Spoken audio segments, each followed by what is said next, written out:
Azizlar, assalomu alaykum. Bemorimizga ro'y bersa, bir oy oldin dipsmas lifting amaliyotini o'tkazib berganmiz.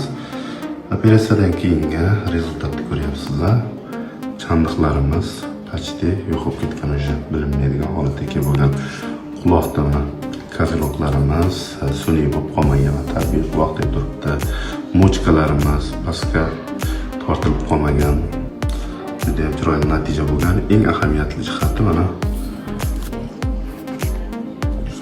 tomonga konturlarga shunday turadi. Konturlarni ko'ryapsizlarmi? Juda chiroyli bo'lib konturlari chiqqan. Xo'sh, to'g'riga qarang, to'g'riga bo'ling.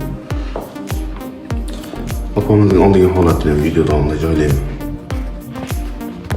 Opamizning oldingi holatini ham video davomida joylayman. Solishtirishlaringiz mumkin. Jag'imizning konturlari chiqqan, juda chiroyli bo'lib. Bizning nasabukkalarimiz ketgan.